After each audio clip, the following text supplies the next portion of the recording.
कितना लाभ होने जा रहा है आप नहीं समझ सकते इसको। और हम कितना कष्ट उठा चुके हैं शंखों बार।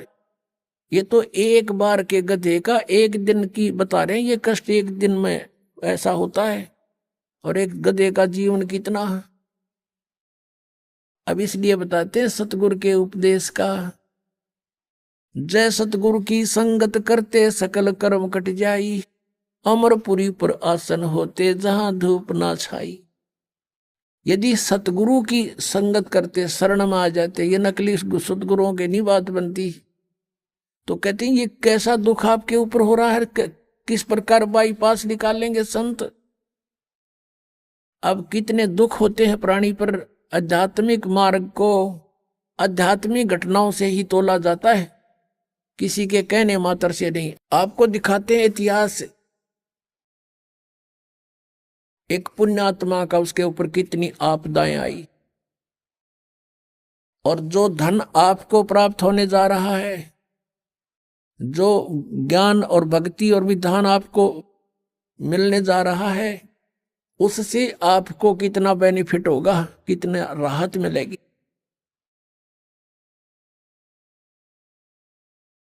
अब परमात्मा कहते हैं धर्मदास तो लाख दुहाई, और ये सार शब्द की दबार न जाई।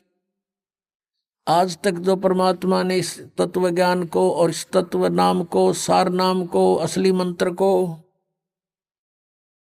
छुपा के रखा हुआ था, क्योंकि सतयुग त्रेता द्वापर में ये प्राणी दुखी नहीं होता, और पिछले पुण्य कर्म इसके घड़े साथ होते हैं, जिस कारण से कोई भी कुछ भी साधना भक्ति कर रहा होता है उसमें भी वो सुखी रहता है। वो ये सोचता है मुझे इस साधना से ये सुख प्राप्त है।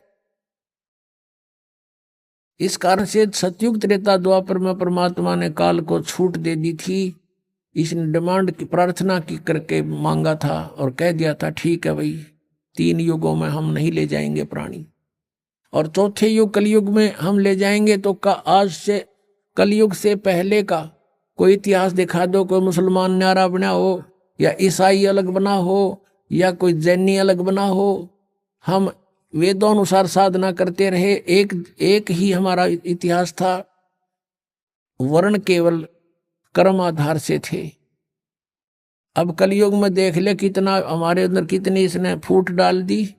कोई हिंदू बनाया, कोई मुसलमान बनाया, कोई ईसाई बनाया, कोई सिख बनाया, कोई कुछ बना दिए, हमें अलग अलग पाट दिया।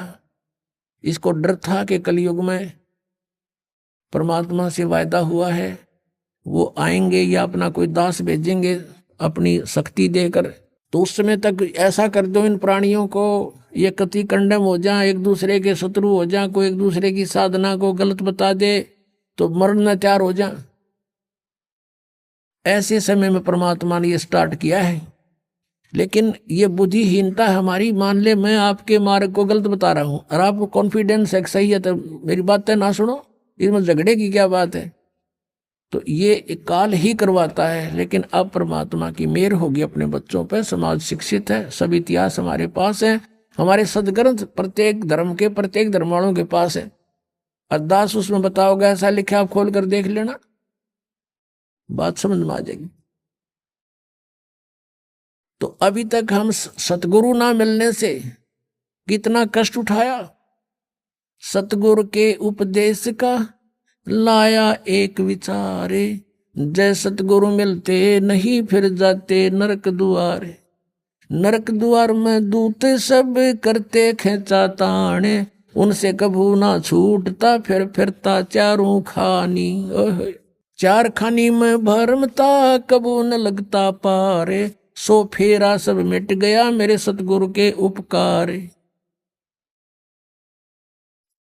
7 समंदर की मसी करूं और लेखनी करूं बन राय, धरती का कागज करूं गुरु गुण लिखे।